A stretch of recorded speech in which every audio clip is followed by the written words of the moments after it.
who's probably. Good morning, everyone. Now, excited to see everyone. I'm Patricia Rothwell. I'm the Executive Director of the Energy Efficiency Business Coalition. And Deb Goodman in the red in the back, she probably contacted many of you and maybe left a message if you're coming in person or not. So thank you for coming in person. The parking sometimes is easy, sometimes is difficult. So hopefully when you got to the building with the signage, it made it easy. Also, just wanted to introduce, you met out front, a couple checking you in, Kaylee Mangan. So she's also an EEBC member volunteering from Recurve, and also want to introduce and thank Eric Holtz, who is the professor and sponsoring and running the program here at DU that invited us to use their facility, and looking at partnering with DU in many ways. So super appreciate all their help. And before we get started, I also always like to remind everyone that we follow the trade laws in terms of we don't talk about pricing or collusion or any of those types of things because we have all the trades involved. And also what I'd like to do is have the members show of hands of everyone who's a member here. Awesome. Thank you for coming. And then do we have, I think we have a couple of non-members as well. You'd stand up, or you don't need to stand up. Want to say welcome? Don't want to put you on the spot. No, but just want to say welcome and thank you for coming and giving me a warm welcome. It's great group here, and we get a lot done. And I think that we have a big impact on our businesses and the EEBC. It's about the membership, and EEBC, we work on your behalf. And what you put forward and what your initiatives and goals are, things that we work on to help make this happen. And we have a fast and furious lineup today, so I'm not going to give a lot of background information and get right into our agenda today. But what I want to frame up is that the topics today are designed, you were talking about the federal funds coming into Colorado, what's going to happen and how are those going to be prioritized through Colorado Energy Office. Then we also have Denver, who is also launching and relaunching their electrification rebates. We're going to have all these opportunities, but also it's going to be a lot of new information of how are we going to stack rebates? What's that going to look like? What is the timing? When do we give input? Do we get an opportunity for input? So today is a great informal conversation that we get to talk to the architects of the federal IRA, IJA, and then also Colorado Energy Office is here to talk about where things really are at and what we can all expect in 2003 and 2024. And Denver is going to talk about their rollout and relaunching of their rebates. And then we're excited because we're going to talk about our intervening, which is just another word for settlement process for the rebates being improved, created in new rebates with Xcel Energy. That's for the 2023. They call it a DSM, demand side management plan, which is just their word for rebates programs. And then also strategic issues, which is every 5 years, Xcel puts together their goals and budgets for all the different rebate programs. So we've got a lot to talk about today. Super excited. And with that, let's get started with our first speakers. So I'd like to introduce Skip Wilshire-Gordon. He's the Senior Policy Associate at Andale Policy Group. And I'll let you go and talk about it.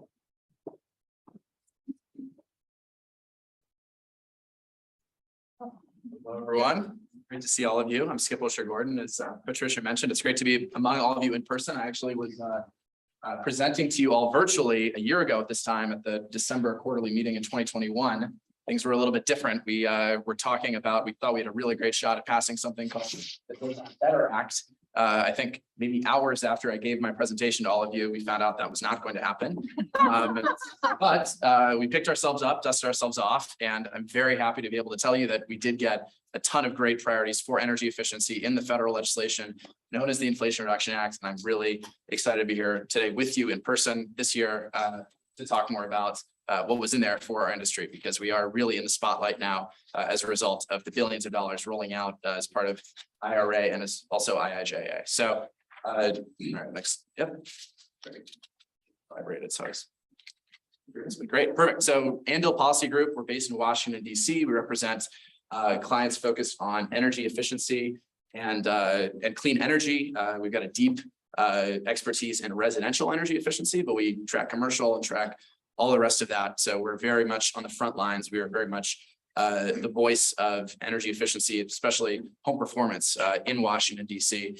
We were founded 12 years ago by Carousel Rinaldi, who many of you may have encountered at one point or another. And as Patricia mentioned, we were very involved in the enactment, both from advocacy, from creating and building up programs, specifically the rebate program, Hope for Homes, which many of you hopefully have heard of. If not, we will talk a lot more about it. So to talk about the agenda of what I'll go over today, I do want to quickly circle back onto the Infrastructure Investment and Jobs Act. It's kind of, been treated as yesterday's news more recently, just given that the IRA is, so much more focused on climate, but IIJA does include some really important residential and energy efficiency funding in there. So we'll touch on IIJA, and then we'll get into IRA and our key rebate programs, consumer facing, some workforce development dollars, really important tax credits, really exciting program out of EPA called the Greenhouse Gas Reduction Fund, and bills. So we'll get through all of that hopefully in the amount of time that we are supposed to. A lot to cover. So first up, IIJA, Infrastructure Investment and Jobs Act.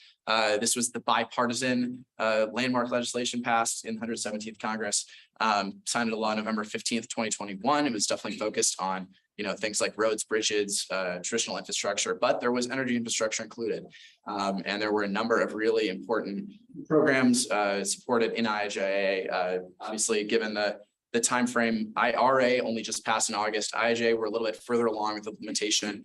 Already starting to see requests for information from the agencies come out regarding opportunities, some feedback, some funding actually starting to roll out to states, just beginning. So we can talk about some of the key programs in IIJA. Two of these I'm sure you've all encountered are the existing programs that got supercharged via one-time appropriations. These are programs that get appropriations every year, but in much smaller quantities. So the Weatherization Assistance Program and the State Energy Program, those usually get much smaller amounts. They do get appropriations every year, thanks to advocacy from stakeholders, but they got huge amounts in IIJA, direct one-time recipients. So we've already seen funding allocations rolling out for states on WAP, the State Energy Program to support state energy offices with energy efficiency, and then a number of other programs that are maybe newer or going back to life. So EECBG was initially created in 2009 or funded in 2009 at the tune of $3.2 billion as part of Obama's stimulus plan. It's come back. It's been expanded in terms of what programs are included. Now includes ESPCs and other performance contracting, but also focused on energy efficiency grants to states, local governments, and other eligible entities. We've got the new EE revolving loan fund capitalization grants that goes to states to set up new revolving loan funds just for energy efficiency. Really exciting, and also some workforce development dollars down there at the end, energy auditors, career skills training, and others. So really important programs in IIJA. Really excited that those were included for our industry. And as I said, those are definitely beginning to roll out. We've already seen requests for information out for a number of these programs, the newer programs, and we're beginning to see some further implementation. We can talk about that in Q&A a little more. But now to the meat of the heart of the matter, the meat of the presentation, IRA, signed into law this year on August 16th. That's an important date because there are a number of programs in IRA that the clock starts ticking upon enactment. So keep that date in mind. The number one thing to know about IRA is that unlike IIJA, which was passed in a bipartisan way, IRA was a party line vote, which meant that in the Senate, it had to pass via something called budget reconciliation. That means that a lot of the detail that was in a lot of the underlying bills that we worked so hard on had to fall out because it had to relate, meet filibuster standards, meet something called the Byrd Rule, which is related to budgetary provisions. So it means that a lot of the detail is going to have to come back in via implementation. So it's going to be up to the agencies to put a lot of the detail that was initially included in some of the bills that we helped write and work on to put back in during implementation. So it's going to be very important when we're talking about, opportunities for outreach and opportunities for engagement, that we remain very engaged because, in a program like Hope for Homes, which you've hopefully heard of, that was an 80-page bill. It got whittled down to 10 pages in budget reconciliation, a ton of detail that was in there that's now no longer in there in the statute, but we're hopeful that DOE is going to look at putting back in hand in hand with stakeholders in implementation. So implementation is just getting started on IRA, but some overview of some key programs. We're going to talk about all of these. So our two big rebate programs, that's 8.8 billion total. There's the whole house performance-based energy efficiency retrofits, the homes program, which was part of Hope for Homes, which I had mentioned. There's also a really exciting program related to electrification rebates. HERA is what that's being called, 4.5 billion. There's 200 million in state-based home energy efficiency and electrification contractor training grants. So really important to bring the workforce along as we hype up demand in the market. And then other programs, one I mentioned already, the Greenhouse Gas Reduction Fund out of EPA. Those other programs are in DOE, $1 billion for building codes, and then the tax credits out of the U.S. Department of the Treasury, 25C, 45L, 179D, all related to energy efficiency, all extended and expanded. 179D is actually made permanent, which is really exciting, or has no sunset date. 25C and 45L are available for 10 years, which will hopefully give some really good market certainty, and they've been drastically expanded. So we can talk about that a little later on. But let's dive in now to one of the big ones, which is the Homes Act or Homes Retrofit Program. This is a really exciting new program focused fully on energy savings. And it's $4.3 billion in formula funding rolling out through state energy offices to set up individual state homes rebate programs.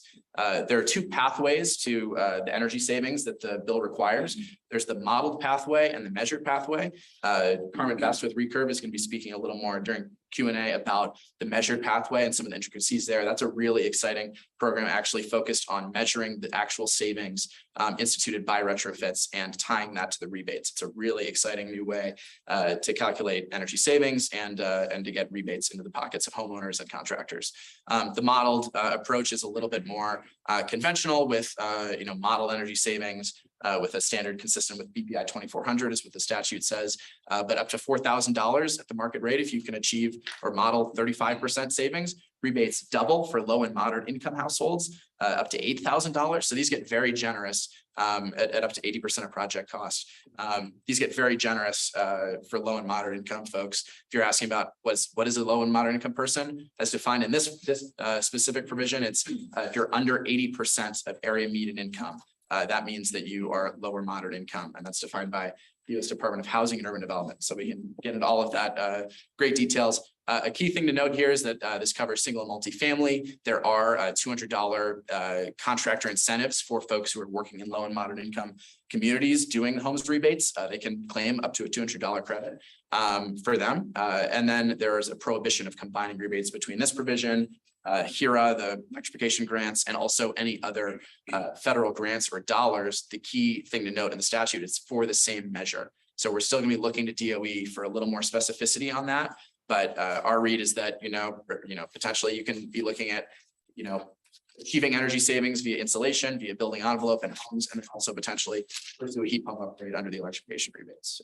So hopefully the programs can work in concert. DOE certainly sees them as kind of two sides of the same coin. So these are definitely rolling up together, and hopefully they will succeed together. So next up, the electrification rebates. This is $4.5 billion. In contrast with homes, which is available to everybody, this is only available to folks who are low and moderate income. Very importantly, that's defined by HUD at 150% of area median income. So it actually is a pretty generous, if you're thinking about, area median income and median income in your areas, if you're looking at, cities or more high income areas, potentially be making six figures and still be qualifying for this and technically qualify as moderate income under this program.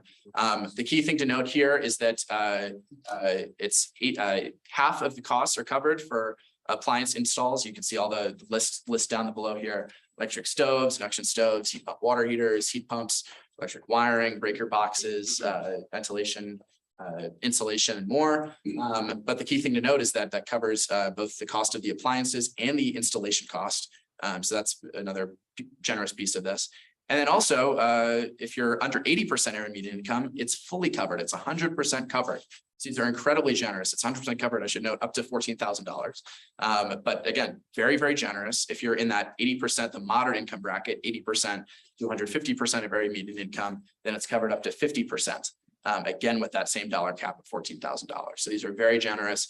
There also is the provision similar to homes with installation incentive for contractors installing this of up to $500 in homes. There, nothing in the statute about taking caps. If you can only achieve that so much, that's going to be an important thing to try to figure out through DOE guidelines. But these are all very generous and very exciting rebates for specific technologies to help home residential decarbonization. This is a first of its kind federal program, really exciting, and states are going to be seeing this money hopefully this year to roll out. So let's talk about the timing, because I know that's on everybody's mind. When are we going to get this set up? When are state energy offices going to be able to get access to this money? They don't have it yet, is the number one thing to note. I know we've actually seen people, trying to go into Home Depot and pull up their phone and say, hey, I've got this rebate, give me this, let me buy this heat pump. I want it for free. Unfortunately, that is not the case yet. These are still rolling out. Hopefully that will eventually be the case. We can talk about the point of sale provisions that are contained in that HERO program, which are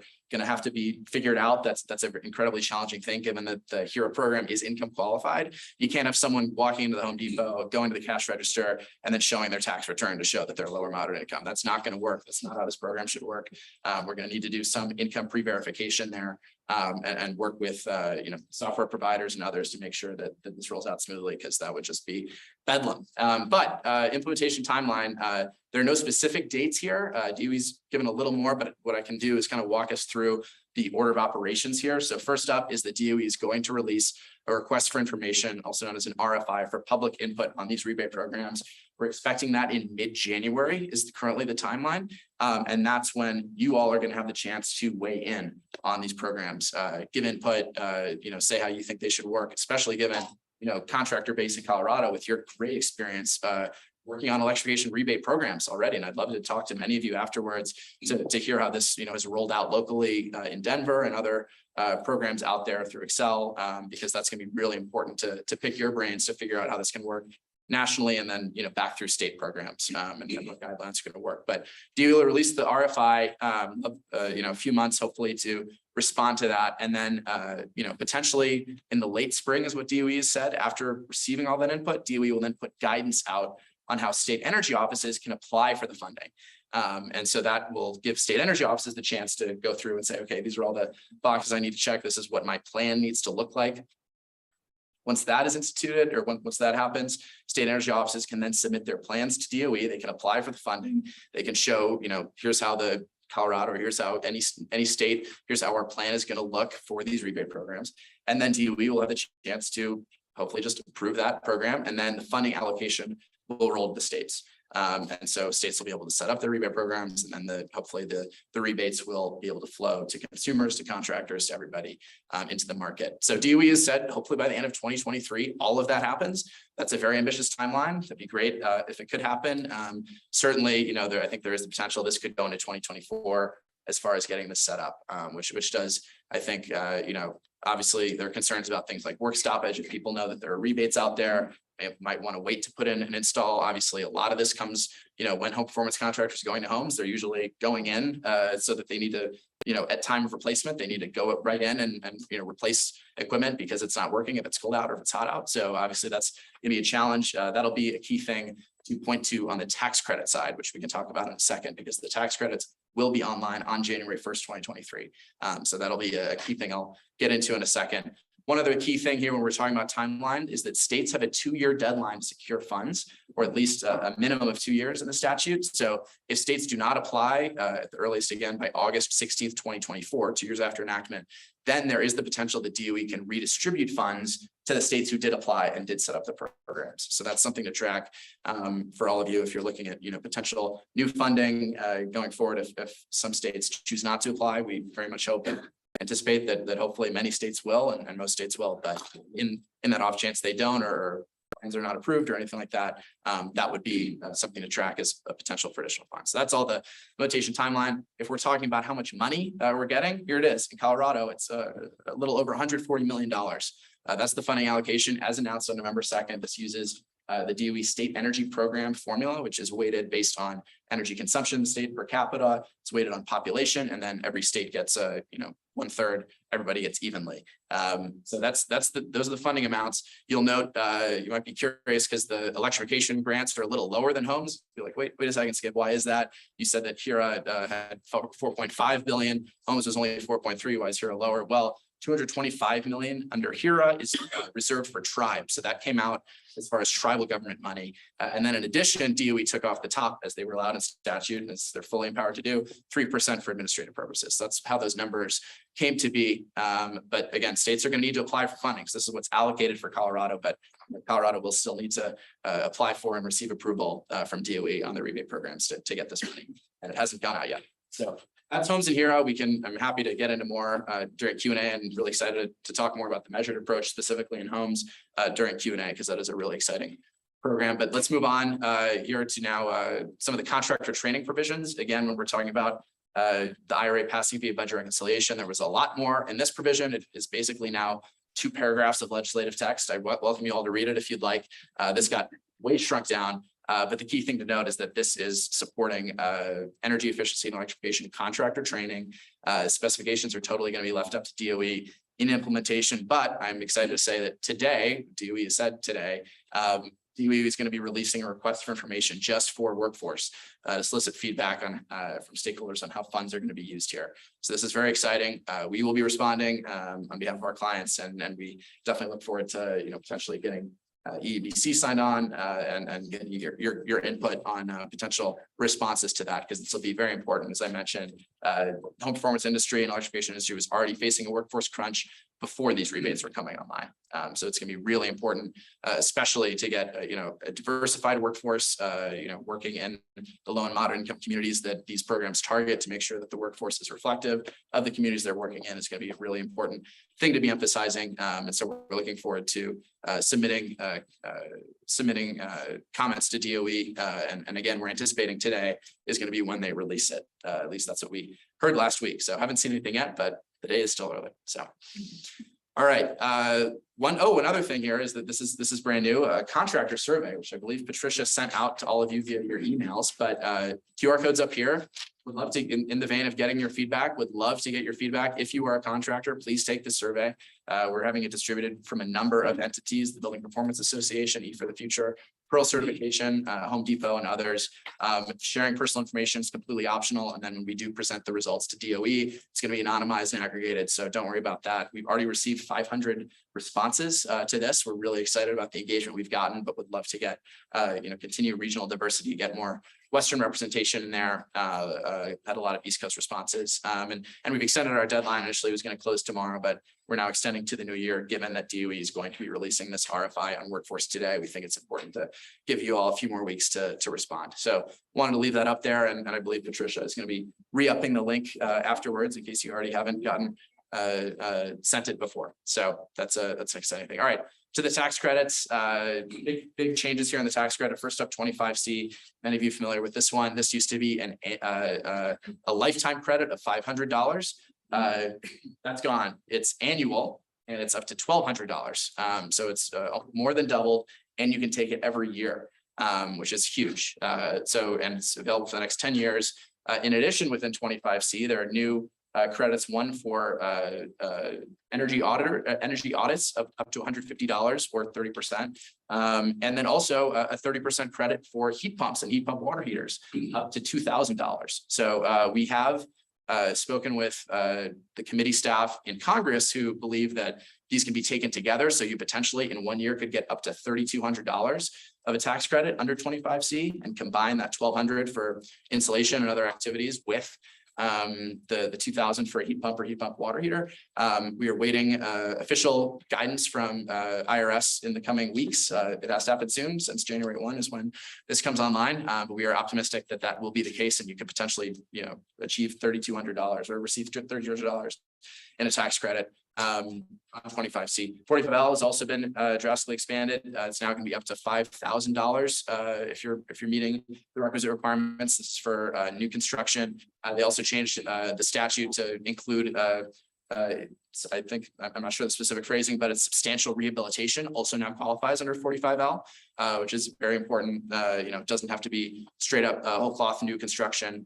If you meet those requirements, obviously we're waiting on Treasury to release guidance to get a little more specific about what that actually means beyond, a 3-word phrase, but that's another exciting piece of it. And then 179D, the energy efficient commercial buildings deduction, again, has no sunset date. That's been more than tripled. I believe it used to be at $1.80. It's now up to $5 if you're meeting prevailing wage requirements. That's again fully optional, but if you want to achieve the full credit, you got to meet prevailing wage requirements. You can take the deduction without meeting prevailing wage. You just won't get the full per square foot deduction there. So those are the 3 key tax credits. I had a slide before that it showed, dollar amounts. Those were just estimates. These are tax credits. They're not appropriated dollars.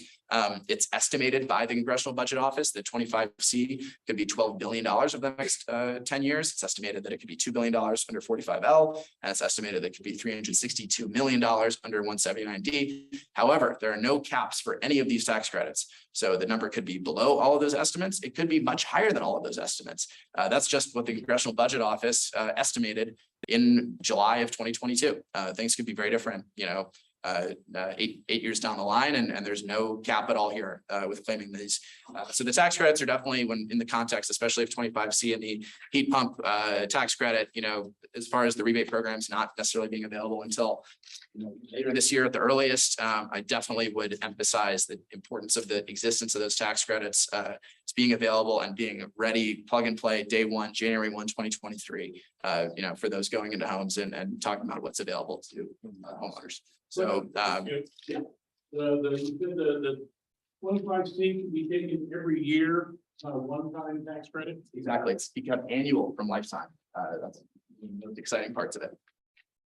We did submit comments on behalf of our clients, including Recurve and the Building Performance Association, on stacking these tax credits. I know that's something that everybody's very interested in, is stacking potentially tax credits with the rebate programs, stacking tax credits on top of each other.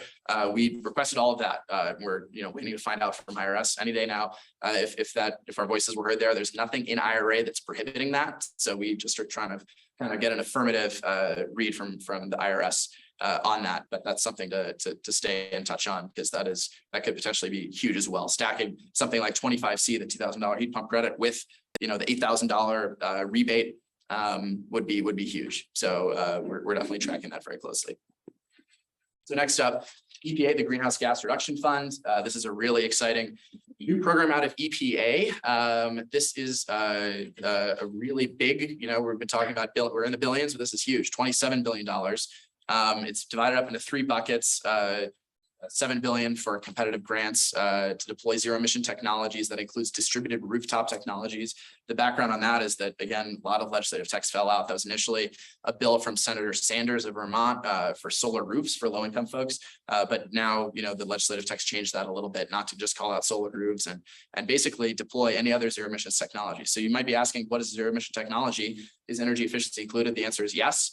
It's a broad array, but I can tell you, at least congressional intent is absolutely that energy efficiency is going to be included under this program. So grants 55% of the total 27 billion, 15 billion of the 27 billion, 55% is directed explicitly towards low income and disadvantaged communities. And we see that as a floor. We'd like to see even more there, an investment in those communities, given that they're left out of private financing due to credit challenges and other things. So we did submit comments on this as well, urging EPA to consider complementing the rebate programs out there. We think these go hand in hand.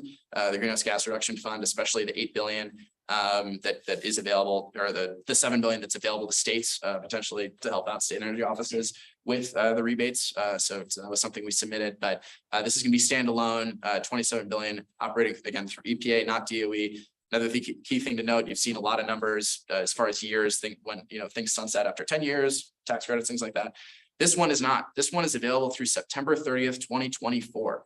For those of you keeping track on the back of the note card, what happens a month after September 30th, 2024, the 2024 presidential election. So this money is only going to be available to this administration, and it goes away. It will not be available after September 30th. So EPA is very aware they need to roll this money out very fast to, state green banks, to potentially a national green bank, to, CDFIs, to other key stakeholders to make sure that the money is distributed effectively and is reaching the communities that it's meant to serve. And actually, starting February of 2023, so in just like a month and a half, the money needs to start. That's when EPA needs to make their first grant. So it's a very accelerated timeline, Greenhouse Gas Reduction Fund, and that's a very exciting program, and we're tracking that very closely, especially as it relates to potentially supplementing the rebate programs. Last piece here to talk about in IRA is building codes, $1 billion for implementing energy efficient building codes in both resi and commercial. So 330 million, it's kind of divided into 1/3, 2/3. 330 million is just for adopting residential building codes that meet or exceed 2021 IECC. There's a commercial standard there as well. I think ASHRAE 90.1 2019, I believe. And then 670 million, 2/3 is available for the zero energy provisions in 2021 IECC or equivalent stretch code. So it's definitely for supporting state and local governments to adopt very ambitious building codes.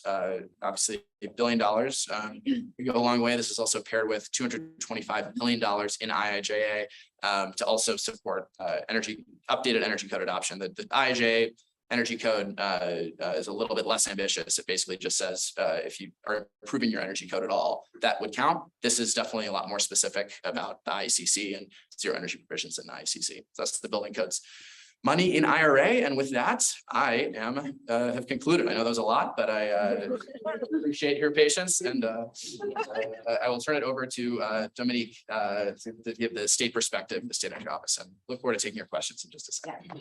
Yeah. Thanks so much.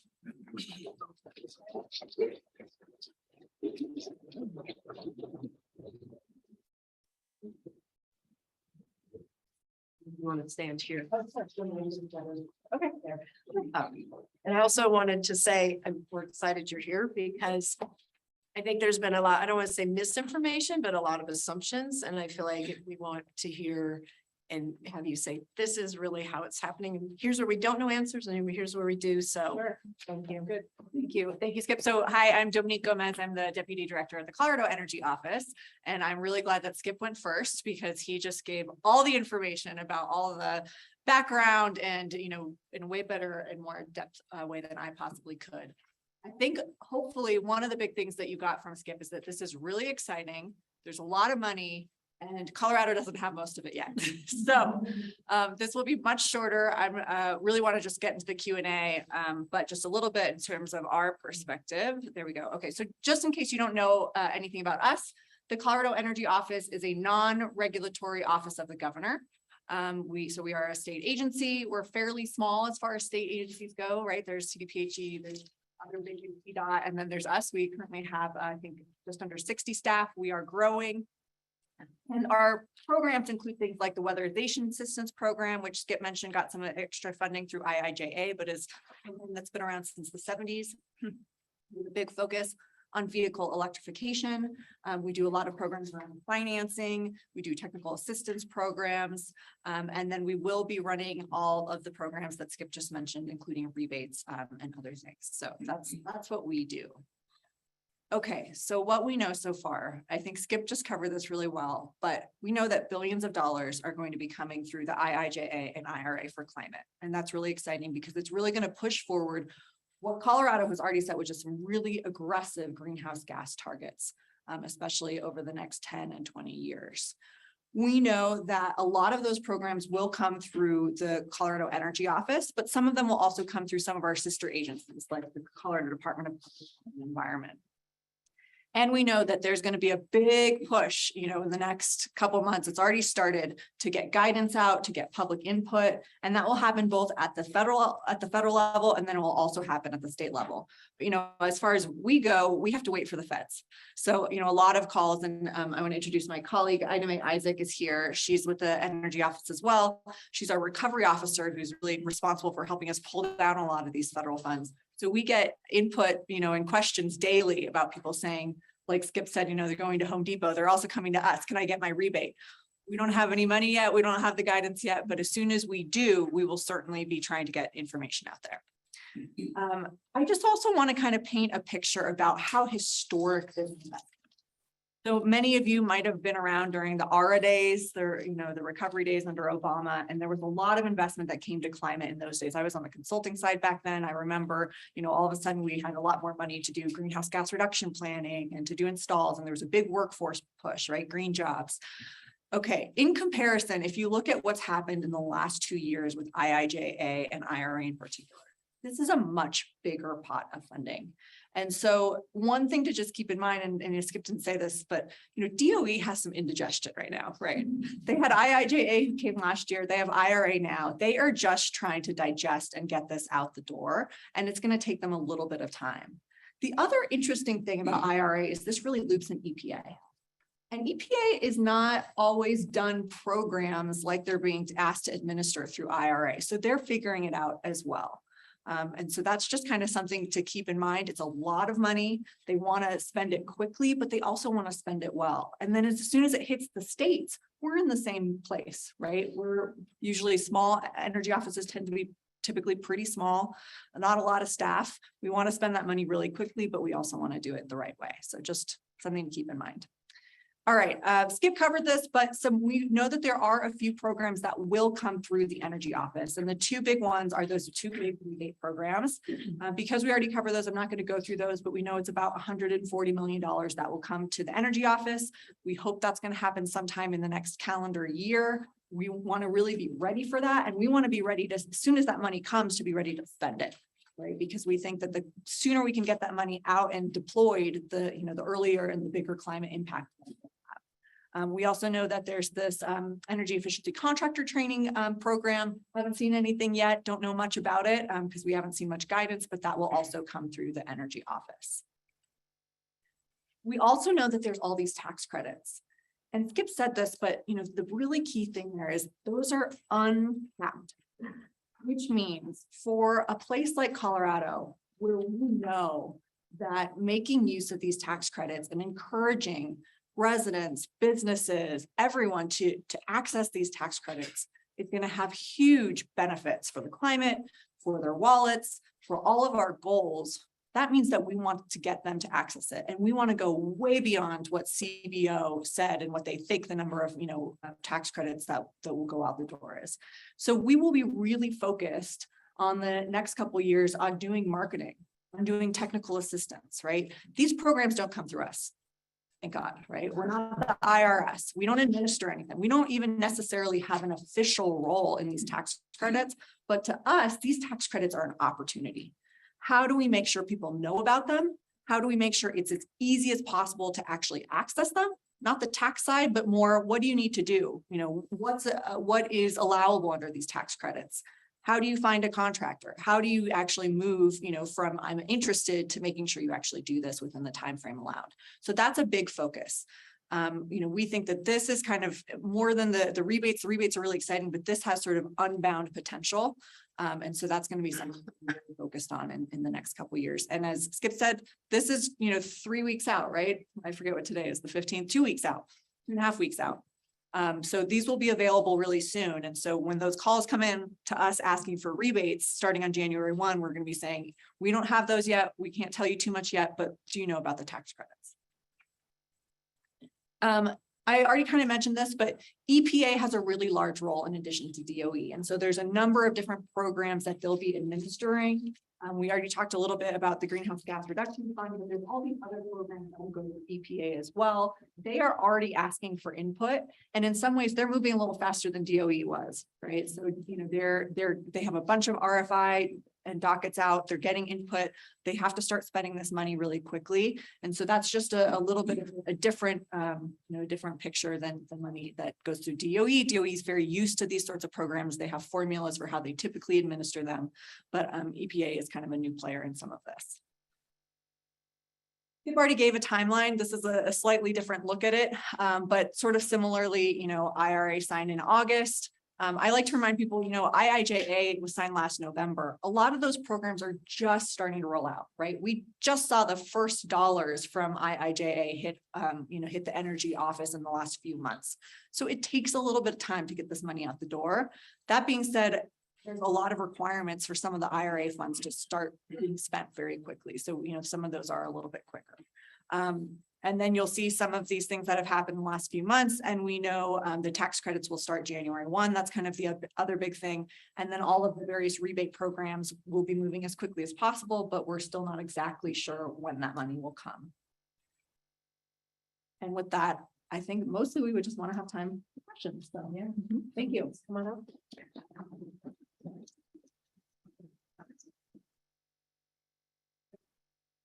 We'll go ahead and sit in the chairs here.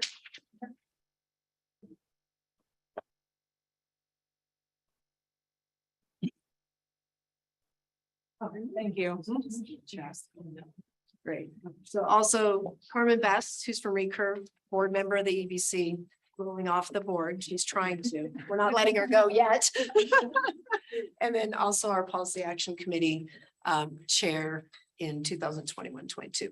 So she has some questions for the group as well. So do you want to start ask the couple of questions of the group?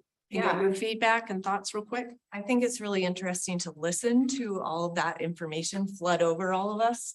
And I would like to ask the first question of the audience, like, what's your biggest concern coming out of all the information that you just heard? And then the flip side of that, of course, is what makes you most excited as you're listening to this? Like, what kind of catches your attention, like the speed, the amount, whatever? Yeah. Most excited, the awareness and the opportunity. Biggest concerns are labor and program design. Can we give a show of hands on labor? Worried about labor, Worried about labor? Need help with labor?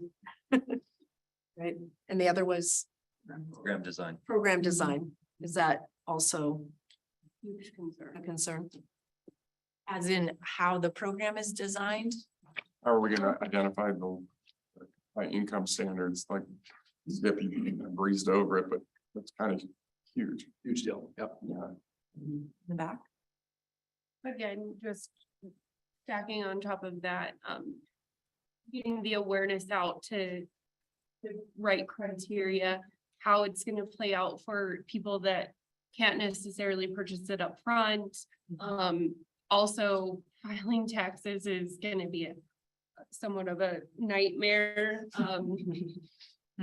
Yeah, I mean, this is a huge opportunity for growth for many people in the state. However, again, if we don't have the proper programs, if we don't have the proper labor force to help bring the awareness, just having the correct avenues to look up the information specifically for whether it's a contractor, a homeowner, people who are, purchasing this equipment, it's gonna be kind of mind numbing. How does this program relate to rental properties? There's a lot of rental properties here, especially in lower income communities. Do the owners qualify for that still? So that, I mean, the owners aren't the ones paying the bills, it's the tenants. Do we know? Yeah, I can take a stab at that. So there are a lot of different programs, obviously. So under 25C, the tax credit, the language was adjusted slightly to focus on residents, which we kind of interpret as meaning, potentially tenants could apply or could qualify. The challenge you might potentially see there is that if you're a tenant, are you really going to install a heat pump in a rental property like that? Probably not. So the focus in our comments was on potentially portable, something like a portable appliance or things like that, potentially tracking there.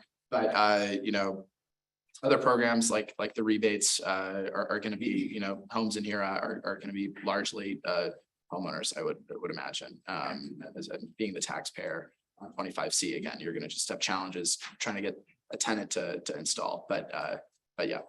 The rebates would qualify you think, for the actual owners of the property, even though they might own 15 houses. I mean, that Energy Smart program in Boulder we had for all the years, smart regs, that was really helpful, the last 10 years, getting those rental properties up. But I mean, that's really where the wheel hit the road on those lower income. So if the building owner wanted to access those rebates, he's still good. And then whether he pass it on to his tenants or not, that's not. They would still be eligible to use the rebates on their building. I don't know. Sorry, Yes. I intercepted. I just saw you nodding, so it's. Yeah, Yeah, it would probably be under the aggregator model, if you're talking about things like that, under rebates, at least under homes. I mean, I would say we don't know yet, honestly. There's so many different dimensions to this that of different program designs that are gonna be coming out, and to the point of the moving in the back, like it could be quite complicated. So I think that you also mentioned the specific program, and that was another one of the questions I wanted to ask. Are there any programs that exist right now that when you see all this information, you think, wow, that was a really good program that you'd want to amplify or highlight for folks like the energy office or even DOE, I know right now is looking for programs that they really like or that are really popular, that work really well, in which these incentives could be layered on, so they're not reinventing the wheel, as it were. Sean? Yeah, I mean, I know Efficiency Maine has some industry leading program design. Also, I'm gonna get this wrong, but in the Midwest, smaller. Shucks, I'm sorry, I'm missing the city. I will tell you later on, but they have some really innovative and effective and highly leveraged programs as well. So I think maybe getting involved with that community is already aware of, you know, where are the best practices is totally, absolutely expect program designers here to look at the best practices nationally. Programs you like in Colorado. Yeah, Chris Prado with Energy Solutions. Just to go on the program design, I wanted to kind of ask and dovetail off that as far as the funding flowing through existing utility programs. Is that been considered from the state? Because that way you're not running on parallel paths, right? It's easier to stack the incentives. And I think from a state standpoint, from my standpoint, a midstream program to help move the market is a good way to look at it. What we're doing in California, which I know you're aware of. Yeah, I can speak to that. So we have certainly considered that. I mean, we haven't gotten much guidance from DOE and there's very little in the bill. But if that is allowable, which at this point, you know, I would assume it might be, I think we will definitely be considering that. We're already starting sort of stakeholder outreach with some utilities and cities and others. And that might be a model that works. And likely if that is the model, it would be that certain utilities would be asked to apply, talk a little bit about their existing programs, how they show that they can administer these funds well. And then for areas that are not covered by those utilities, we have to. If you live in this area, you go to your local utility, you do not area, you can allocate. So that is certainly one way. We want to make this as easy as possible, and for sure we want to make it easy if you're asking multiple different sources of rebates to be able to do it all. And the DOE has the RFIs coming in January, right? But you guys are waiting for guidance from the DOE. Are you responding to the RFI as well? Is it a two-way street, right? Yeah, we certainly will, exactly, but without before the RFI comes out, there's just so little guidance at this point, so, you know, things like that can flow through into the utility. Thank you. I would definitely second the midstream concept as a strength and good practice. Can someone please describe what midstream means to the audience? I can do that since we manage the commercial midstream program for Excel, Colorado Springs, and Flat River Power. So basically incentivizing at the distributor level. The incentive there is for them to upsell and stock to begin with, right? You can incentivize the end customer, but if the distributor doesn't have the equipment in stock, install it, right? So you move up the supply chain, you have a much bigger impact. And that's what we're doing right now here locally on the commercial side, and we do across the country with other programs on residential as well.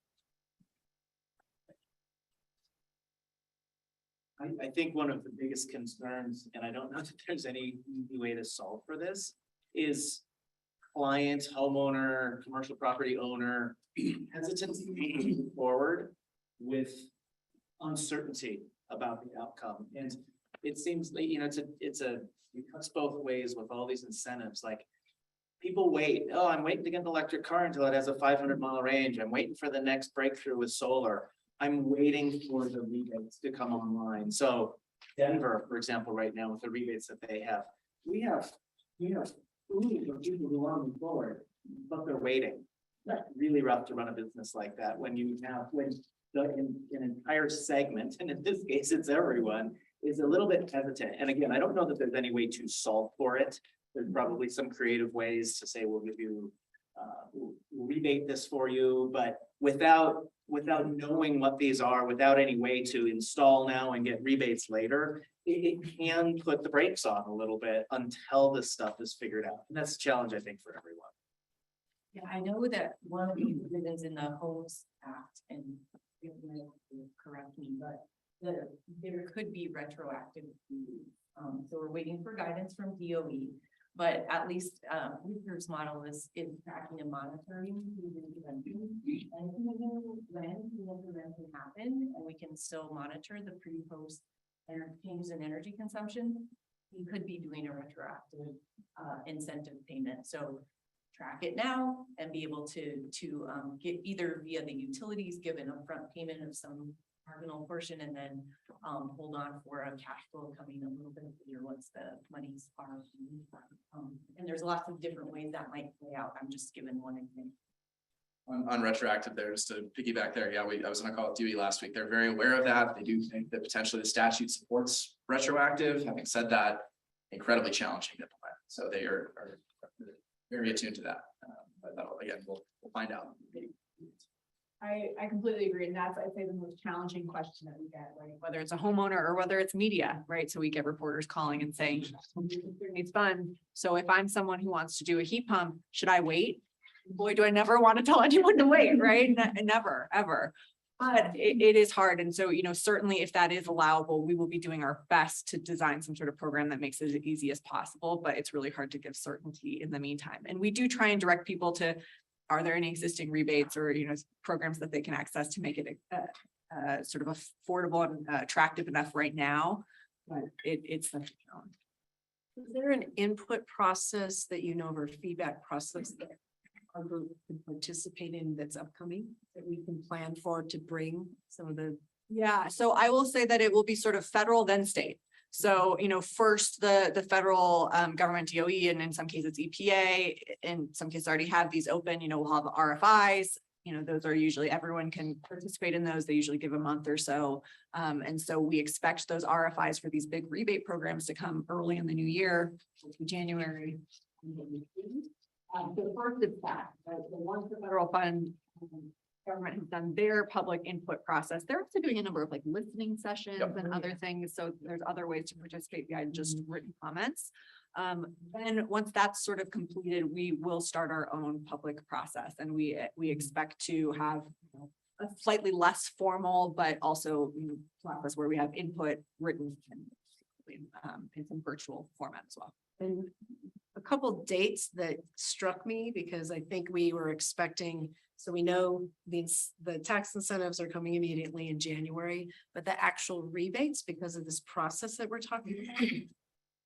I've heard people say that they thought the rebates would start in the summer of 2023, but I'm hearing by the time it gets through DOE and then Colorado Energy Office, you get prioritized and everything set up, it probably really is going to be mid 2024, even 2025.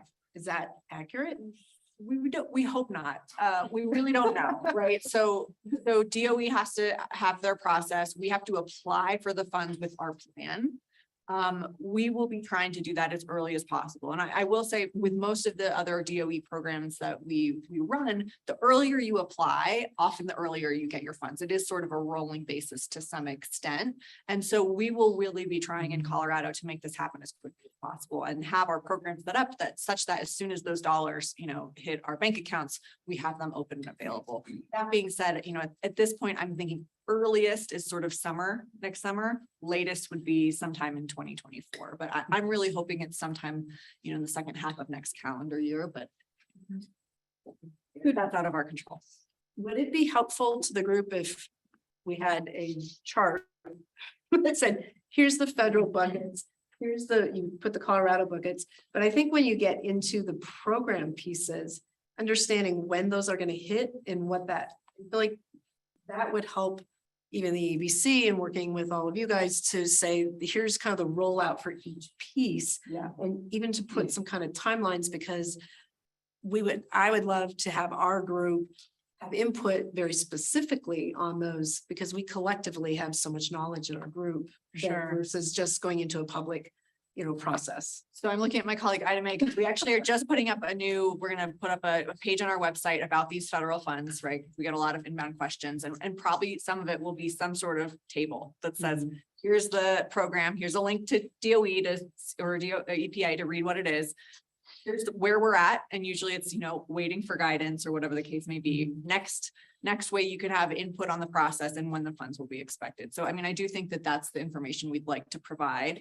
And we're getting to a place now where there's enough we can say. Up until now, it's kind of been like, we really don't know anything about anything, so that's not as much to share.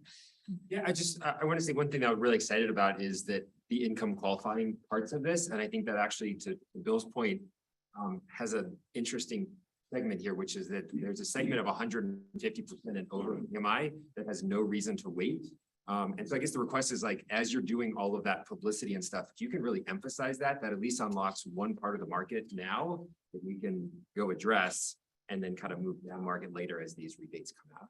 I think it minimizing the uncertainty for that group, I think will be really big to keep the market from just stopping.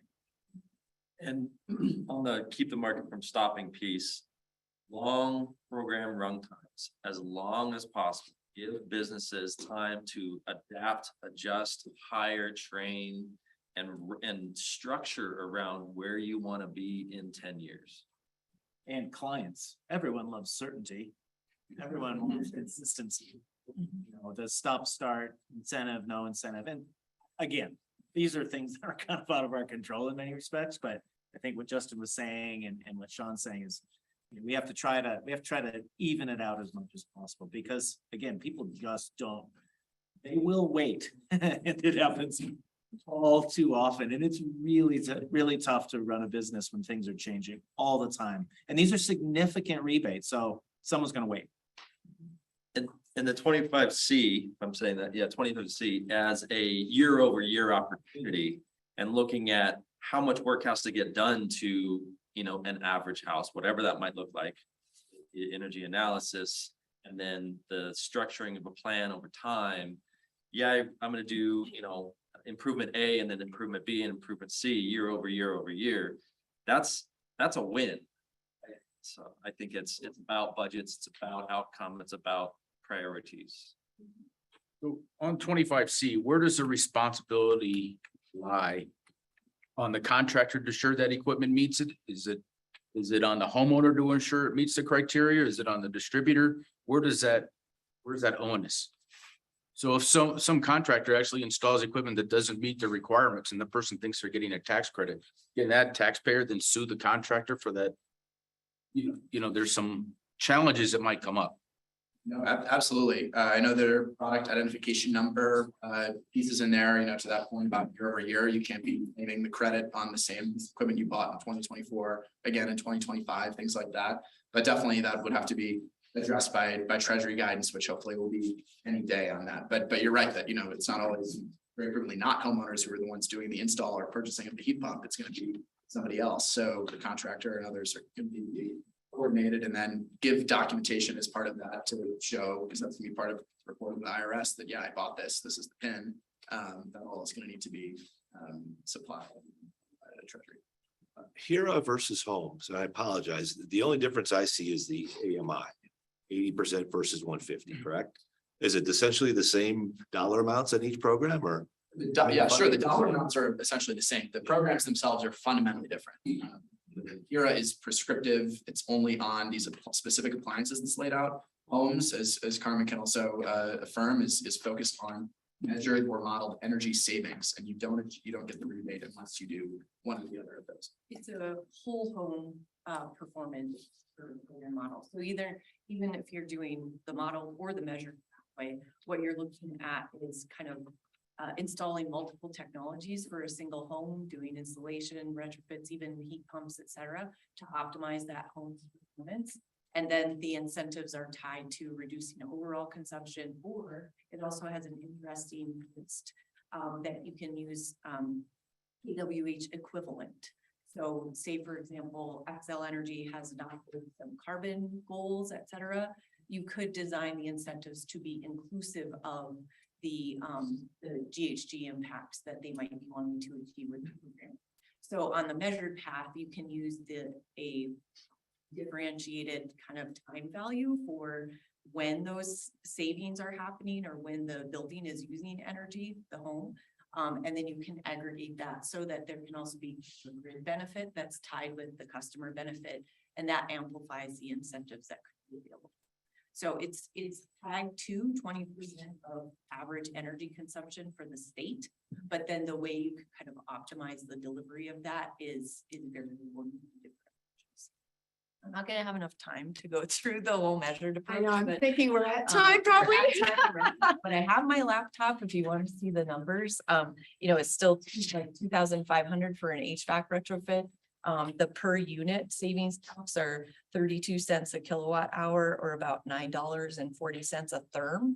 So that's kind of, and envision those not as standalone, but coupled with a Excel, utility rebate because they can potentially be stacked.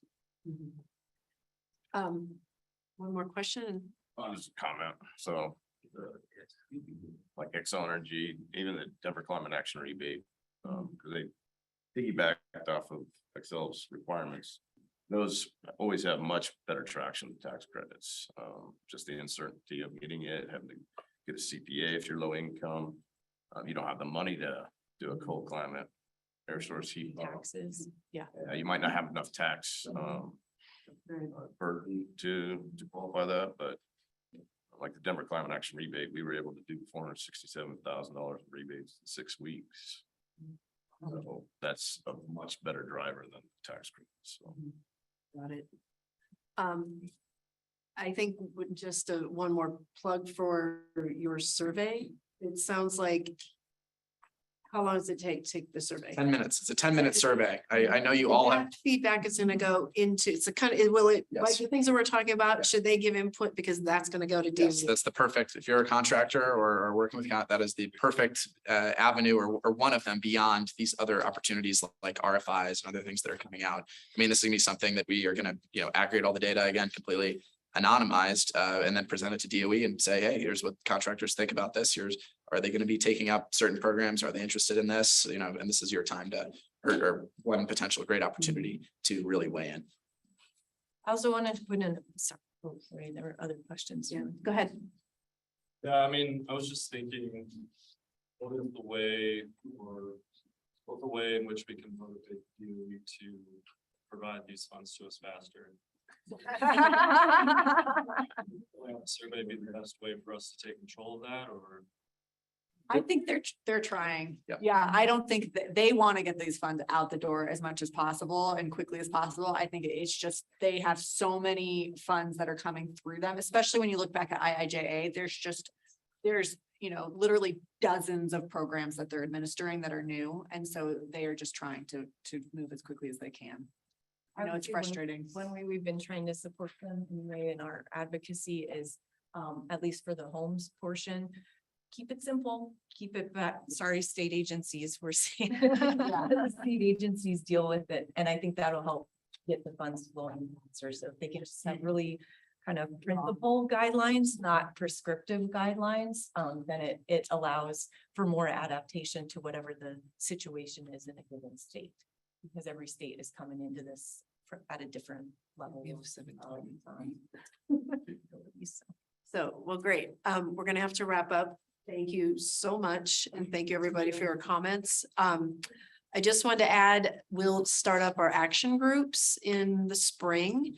And this should probably be some of the topics and some of the information gathering that we can. put together for you guys. And we can come back when there's more information. Yeah, that would be great. So, thank you. Thank you.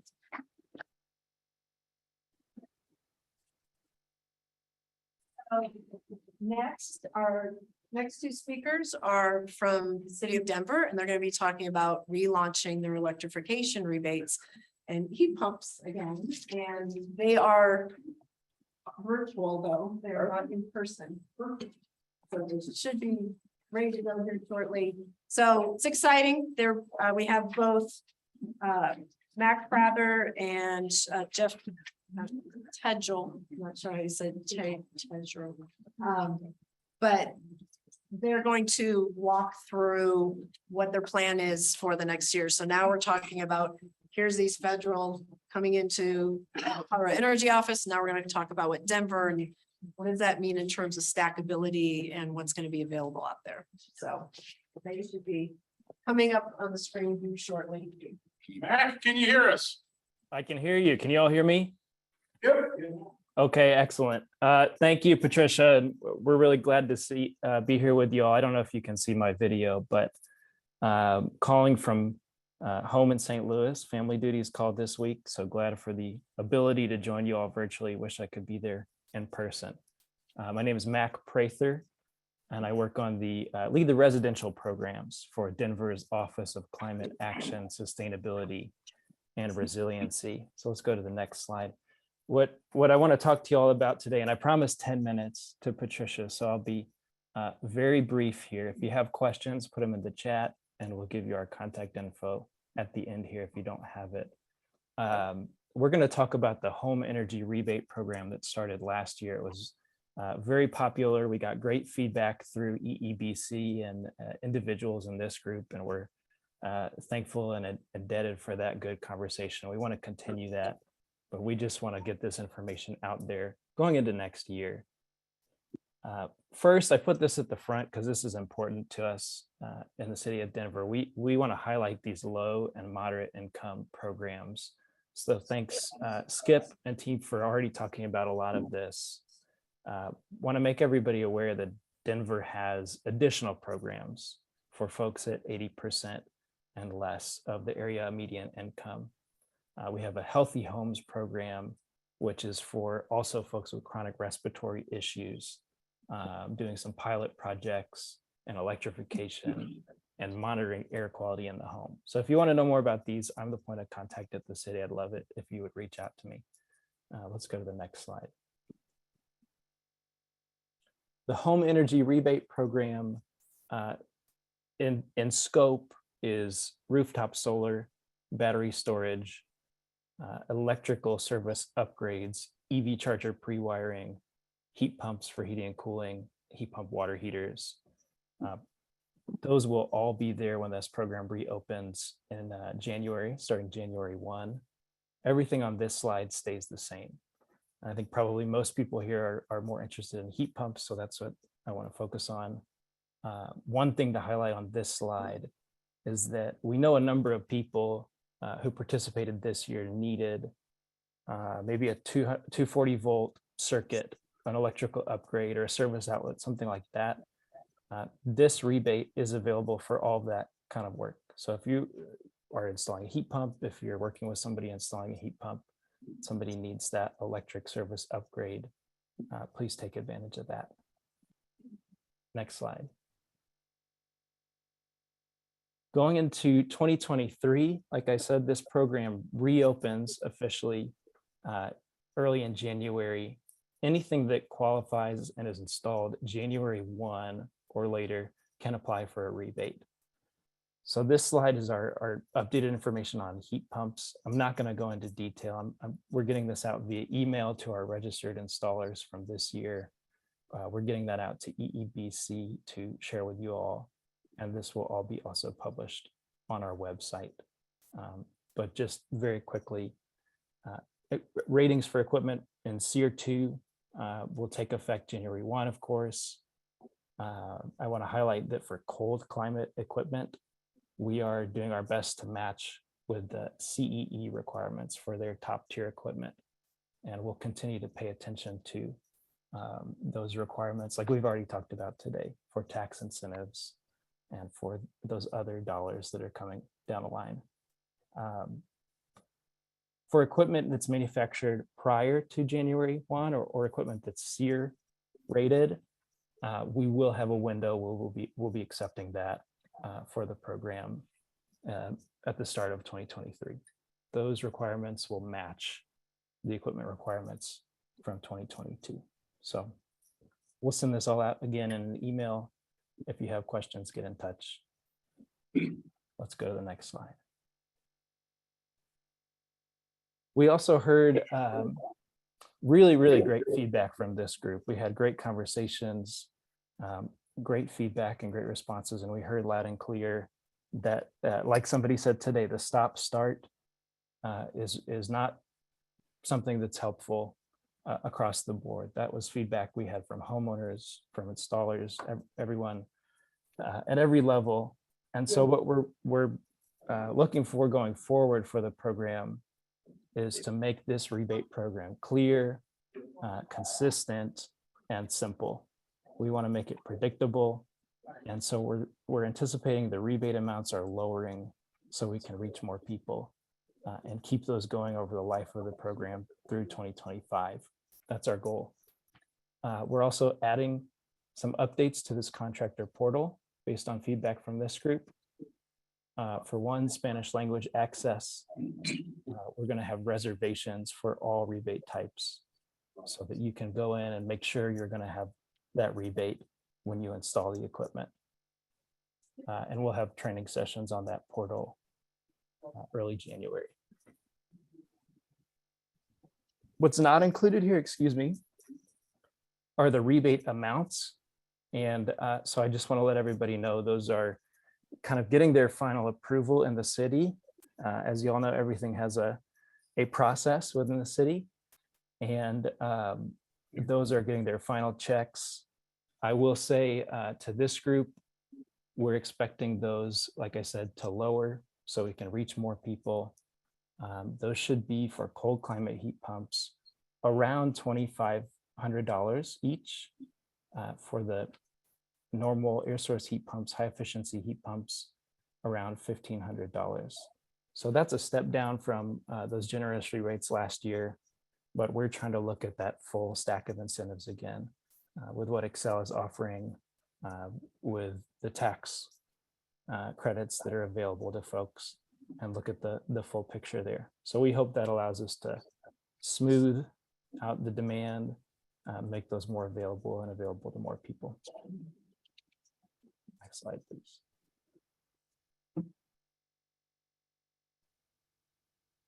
These I mentioned before, but the important dates for this is particularly for installers and contractors. Anything January 1 or later that qualifies will be eligible for a rebate application. We have a team of folks that are helping administer those rebates. And in those first weeks of January, we're going to be available with some extra support to make sure those applications get in. If you've done a project January 1 and you're not able to get into that portal yet, we'll make sure you get that rebate.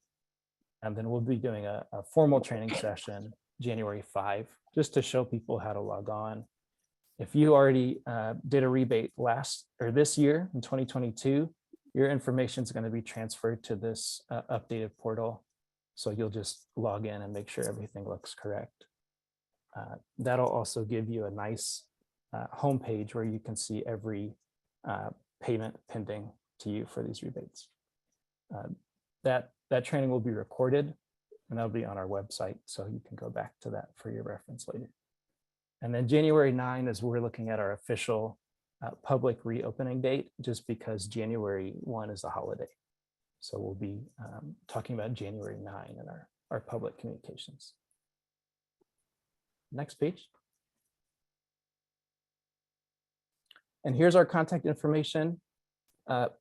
Project specific questions, please email that climateactionrebates@denvergov.org.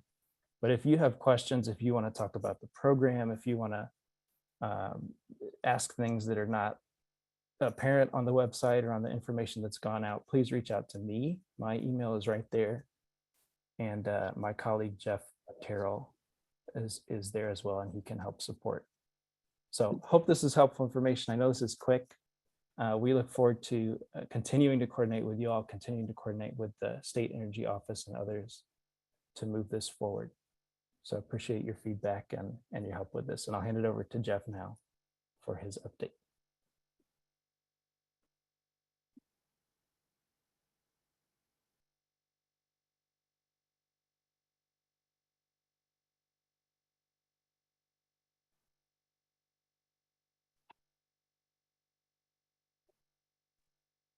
Thanks, Mac. Thanks for pulling up the slides. Can you all hear me? Yes. Awesome. Thank you. All right. Let's jump to the next slide. I will go through mine pretty quickly. I think for those of you who work either distributors, contractors, energy managers, anyone else in the commercial and multifamily sector, I think many of you have been hearing from us for a while that the permitting is going to change, and the Energize Denver requirements for replacement of unitary air conditioners, natural gas heating systems, and natural gas hot water heaters will change starting March 1st, 2023. And the biggest thing that we will see is that this is going to be the beginning of a phased approach to changing equipment replacement. And I think the one thing that everyone needs to hear is that in 2023, we will change away from quick permits, and I'll touch on that in the next slide. And in 2025, requirements become that if at the time of replacement, it is cost effective, we will be requiring heat pump technology. And that is for those what we sometimes call the easier to electrify, which I just talked about. And then by 2027, we're really looking at those P-tax boilers, central hot water heating systems. So we're phasing this in over time. Next slide, please. So what does this look like? Effective March 1st, 2023, we're actually moving away from quick permits. And for those of you, especially contractors who do that permitting, it's important that you start to look at how this will work on Community Planning and Development's website, and start understanding what are your options to work with building owners. And we're reaching out to both building owners and contractors at this point to make sure that everyone hears about this change. So this is part of that effort. The thing that is also important is this is all commercial and multifamily. So most people think of Energize Denver as being for larger buildings. This affects the building you're sitting in all the way up to or down to the 7-Eleven on the corner that is 2,000 square feet. So heating and cooling equipment and hot water heating in these buildings is in scope for this change. I want to highlight the compliance options are important, that there's always going to be some opportunity to look at different ways starting March 1st. And one of those is right sizing for like furnaces, gas pipe pressure testing. That's another option that can be done for both furnaces and for hot water heating. And the last one is the electrification feasibility report, which is something that I want to touch on here in a moment, because this is the option we're hoping that most people will take as their first step to understand if it is feasible to do a heat pump in these buildings. And it is designed to be something that is done by the plumber, the electrician, the installer, and we're hoping to get feedback and do trainings. And that will be my next slide. If you want to flip to the next slide, is really contractor trainings are coming up. And I think it's important that you guys know that this is the time to sign up.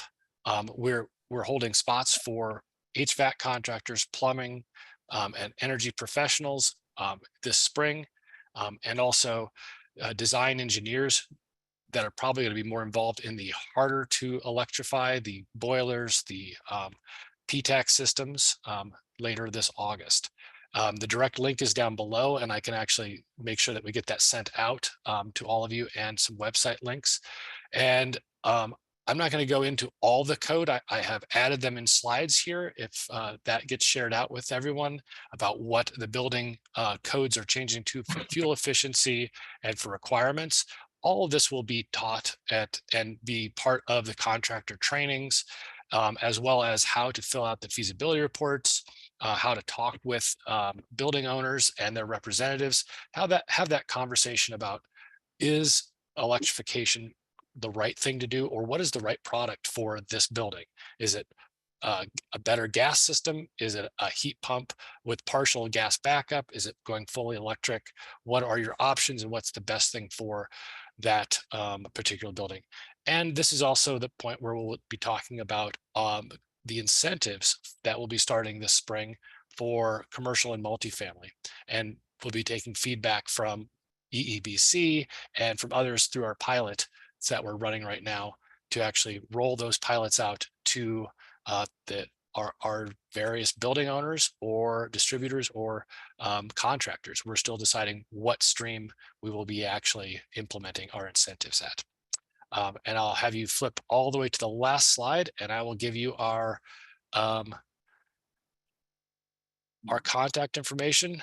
All of that will be learned at those other slides will be at the training. But if you have questions, we have a direct line that is the electrification at denvergov.org, or Sam or myself can answer questions about the programs. And we would love to hear from you and keep this conversation moving. Thank you.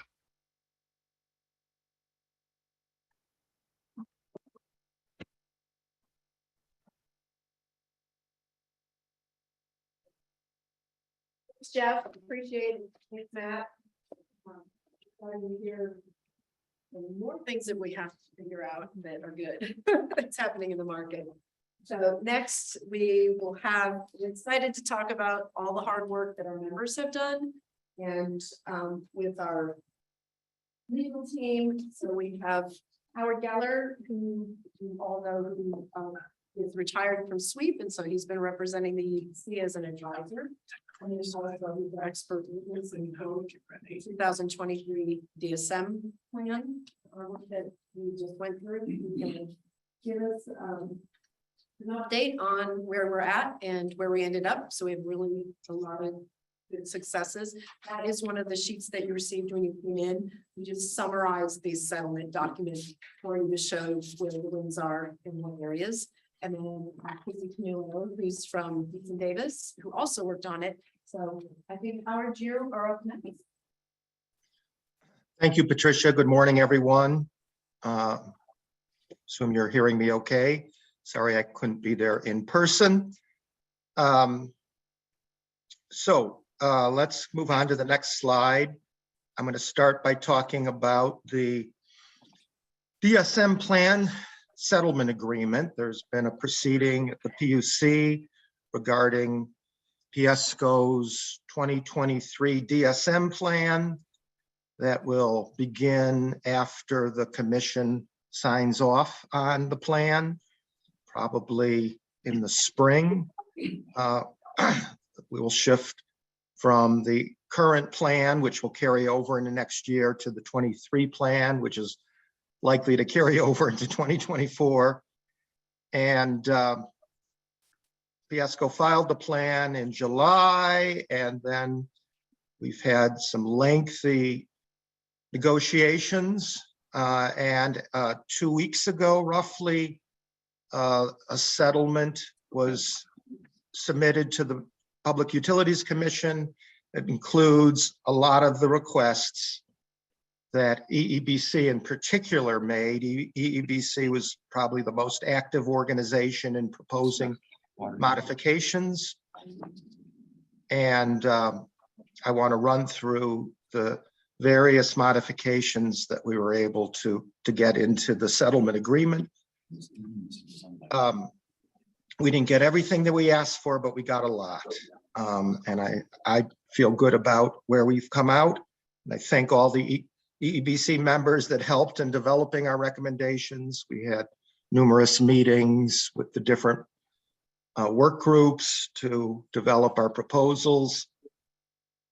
So jumping into the list, the first item is PSCO has agreed to do some education of customers and contractors on the IRA tax credits and rebates. They will hopefully help to get the word out, include information on their website and in their various marketing materials and their training sessions.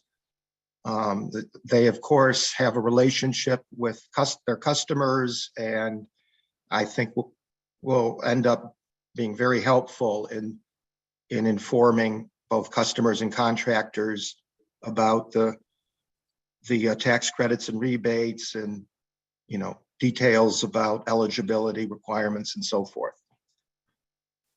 The next bullet is an area that we were putting forward a number of recommendations and got quite a few concessions and agreements from the utility. All of this has been agreed to by the utility and the other parties. There's no opposition amongst the interveners regarding all of these provisions. So I'm quite confident that they will be accepted and approved by the commission. So the next area is support for heat pumps and heat pump water heaters. First of all, the utility agreed to increase their rebates at least 10% from the current levels on all types of heat pumps. And they agreed to increase marketing, whatever that means, we'll see, but the words are there that they're going to increase marketing. They also agreed to add significant dollars to the rebates for Energy Star new homes that are either all electric or that are heated primarily with heat pumps. There's a dual fuel heating system where the heat pump is the primary source of space heat. You see the incentive amounts, 10,000 and 8,000. These are values that will be added to the amounts put forward in their plan for 2023 as submitted. So these are the bump ups in the incentive amounts. They've also agreed to work on the issue of the EER requirement for variable capacity heat pumps and engage with stakeholders and modify or remove the EER requirement if further analysis shows it would be cost effective to do so, and it would increase participation in their programs and not increase peak power demand in the summer. They've agreed to engage in this exercise, again, in consultation with EEBC members and others, and come up with a determination by the end of May. We were hoping for an earlier date, but we had to be careful not to include a date before this plan is approved. It's possible the plan won't be approved until April or May. So the deadline for the determination is May 31st, 2023 on this particular item. Their plan is submitted really didn't have much in it in terms of incentives for heat pumps or heat pump water heaters for commercial customers. And they've agreed to add prescriptive incentives for heat pumps and heat pump water heaters adopted by commercial customers if the review that they've agreed to do finds it to be cost effective. They wouldn't agree to just do it. They insisted on a cost effectiveness review. There's some details in the agreement about which products. This is all the residential products.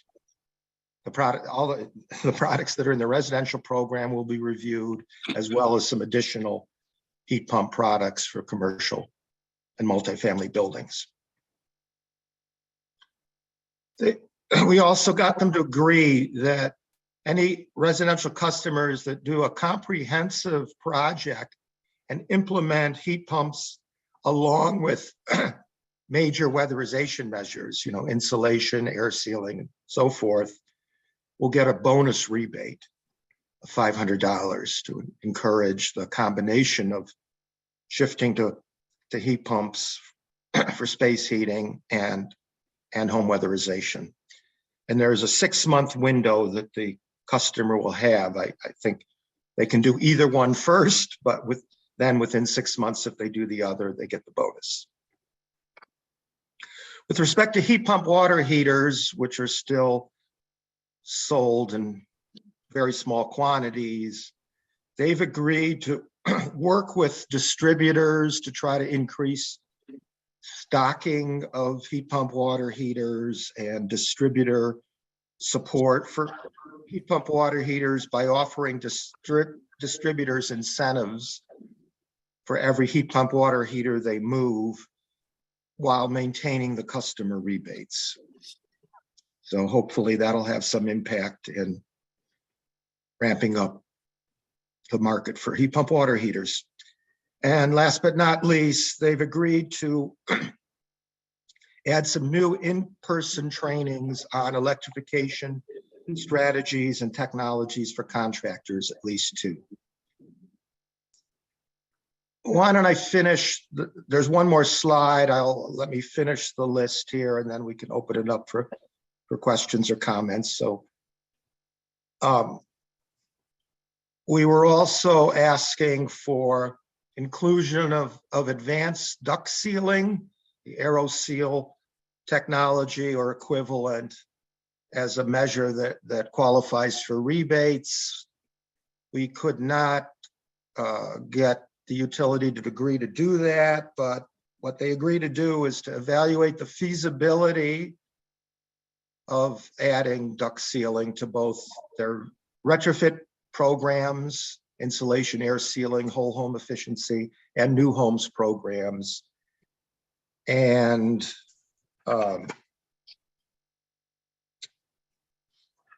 I think they said if they find it's cost effective, they will include this measure in their programs. Another significant provision in the settlement, not of direct interest, I believe, to the EEBC members, but it does have some important implications.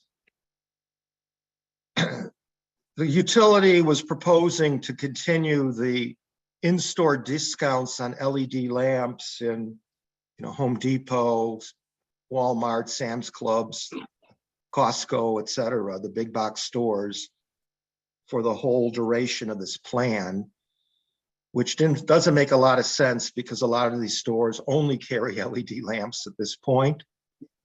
And also there are federal efficiency regulations requiring either LED or CFL lamps starting next year. They kick in the first half of next year. And Piesco agreed to end the in-store discounts no later than October 1st, which is probably about halfway through the period for which this plan will be in effect.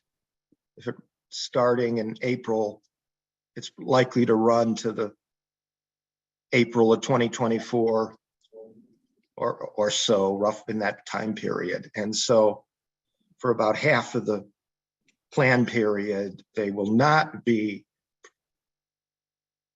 providing these in-store discounts. They will not be getting energy savings from all the LED lamps that are sold in the big box stores. So their savings from their residential lighting program will be declining relative to the plan they filed, which means in order to hit their savings goals, they're going to have to ramp up other programs to a greater degree than they were planning for.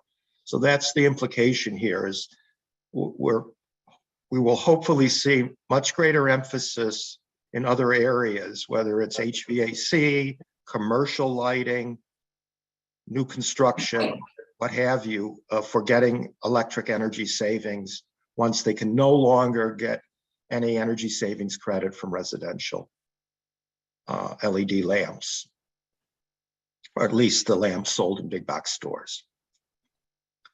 The third main bullet there is related to their commercial lighting program. They agreed to a number of our requests, including adopting all of the current bonuses for the business lighting program in the 2023 plan period. There is one caveat where the bonuses will be in effect on installations dated before September 30th, 2023 and submitted by November 30th, 2023. They want to book the savings, as much savings as possible, and get projects done in 2023 calendar year. Their goals apply in the calendar year. So there is a kind of a start-stop nature here, but they have agreed to restart the bonuses January 1, 2024, assuming the plan carries over into 2024. there. It's just that there's going to be a short gap. This is not something we recommended, but something the company insisted on. Next, they've agreed to an EEBC request to increase incentives on lighting controls, all types of controls, basic controls, occupancy sensors, and so forth, to sophisticated networked lighting controls. Increase the incentives to about 30% of installed costs for all types of controls. They also agreed to review and adjust minimum wattage requirements for business lighting products. There was a request to reduce these minimums and the company came back and said they'll take a look at it, basically. And last but not least, they will consider implementing a demand response pilot program for network lighting controls. And if it looks to be like it's promising, they will go ahead in the plan period in implementing this pilot. And finally, we had a request in the demand response area for looking at the potential for an additional demand response program for residential customers that basically would look to third-party implementers, aggregators that would make use of the smart meters that are getting installed now for all customers. They're well along in the process of installing those meters, and use a pay-for-performance approach for reducing peak demand. And they've agreed to issue an RFP in the first half of next year. And then if they get promising responses and it appears that there could be a cost-effective offering, they've agreed to include this type of program in their next DSM plan, their 24-25 DSM plan, based on the responses they get to the RFP. So these are the significant, what we call wins that we got in terms of modifications to their new DSM plan. And I'll stop here and see if there's any comments or questions. And then I have one more slide on the second docket that we're working on, the DSM strategic issues docket. So, I have a couple questions. Howard and Scott, the lighting bonuses, are they currently available then? Scott, I'm not 100% sure about that, if they've stopped them.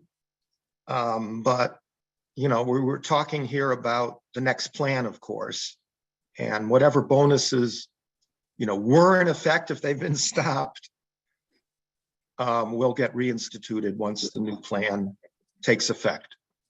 So you know more about this than I do. Maybe they've stopped them, as they like to do at the end of the year, right? To try to get projects completed. Right, yeah, I'm thinking getting probably started maybe January 1. And I think I know the answer to this, but it only applies to current measures that are being bonused, right? Not across the board by, you know, like for example, exterior is not being bonused right now. So it would only apply to the ones they're currently bonusing, right? I think my impression is what they will do is, you know, any product that had a bonus in 2022 will be rebated at that bonus level, you know, starting April 1 or May 1, whenever the new plan takes effect. So if they cut off the bonus October 1, July 1, whatever, that they're committed to putting that bonus back on, basically, when the new plan launches. Is there anything we could do to promote the pilot program?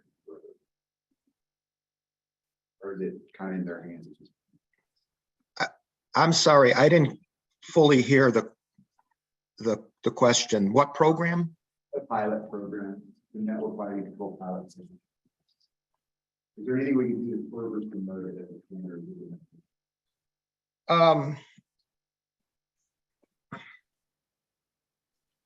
This network lighting pilot, the settlement says the company agrees to consider, in consultation with stakeholders, implementing a pilot program that tests the feasibility of carrying out demand response with network lighting controls and reporting on the results of this examination to the DSM roundtable no later than the third quarter of 2023. So they're committed to engaging with interested stakeholders as they design and evaluate the feasibility of this pilot. So, yep. To add, Howard, that would be a perfect opportunity for the lighting action group then to work on that Yep. feedback. Yep. Yeah. If they don't call us in, we'll call them in. You mentioned also when the plan typically when it launches in 2023. Casey and Howard typically is what, April? Where, so it doesn't start 2023 plan doesn't start always in 2000. Right. We have to wait for the regulatory process to get completed, and then there's often like a lag of a month from final approval by the PUC to when it gets launched. So April 1st, potentially May 1st is when all of this would take effect. Any questions you guys have on any of the areas?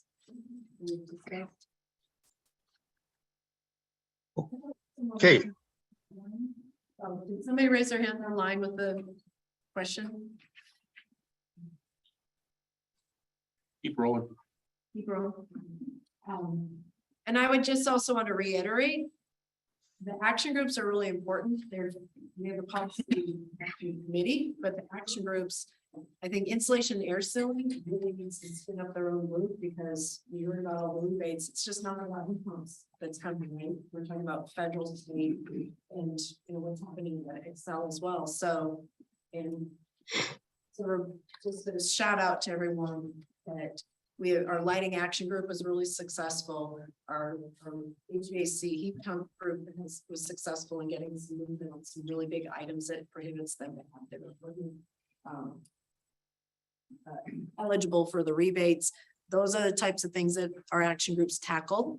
And then that rolls up and works with Howard and with Dietz and Davis and bringing that, through the legal process to make movement in making improvements and adding. So if your industry wants to, I think there should be an envelope, shell, weatherization, insulation, air sealing group now and expand it from just insulation, air sealing. So I'm kind of doing a shout out for that group to get going along with our lighting action group and our heat pump action groups and whatnot. So should we move on? Yeah, that'd be great. Before we move on, let me mention one thing here, just for everyone's information, FYI. There is one individual company that intervened in this docket that in fact is an EEBC member that had some gripes with particular programs. That company is Iconergy. There's no secret here. They're all totally, this is all on the all public information. They were unhappy about how Piesco has been running a couple of their programs, business energy assessments and strategic energy management and energy design assistance. They would like to see the company open up those programs to more contractors in terms of contractors for the utility. They got some limited accommodation in the agreement. I haven't mentioned that. The accommodation they got is in the energy design assistance product. And Piesco has agreed to allow third-party providers who meet reasonable criteria to participate and be on the list of approved providers for that product. Iconergy is not objecting to any of the other provisions in the settlement, including that one, but they want to still argue make their case before the commission on the other programs that they would like to see modified that the utility did not agree to. So basically, they will be submitting testimony, and the approval process is getting dragged out a bit because of their objection to the plan is submitted in certain respects. They're the only intervener that has any objections. So they will be submitting testimony, and the company will be responding, and there will be a hearing the second week of February where the commission will hear Iconergy and the utility response on the issues that they have, as well as review everything in the settlement agreement. And so there'll still be this hearing at the PUC. I believe it's likely to be just a one-day hearing on February 15th or 16th, February 16th. And then the commission will make a decision. So just FYI on that detail of the process. But let's move on now and talk about this other docket that's going on that also started roughly in July. This is a proceeding we have once every 4 or 5 years where the commission is reviewing energy savings goals for the next 4 or 5 years for Piesco's programs, electric efficiency programs, gas efficiency programs, demand response programs, and now also beneficial electrification programs. This is, once this docket concludes, there's going to be a new bucket of programs called beneficial electrification. And there are other policies that get reviewed, including budget targets for the programs under the new goals. There's also a big discussion about what the utilities bonus mechanism looks like. Utility is entitled to cost recovery plus a bonus based on the performance of their programs.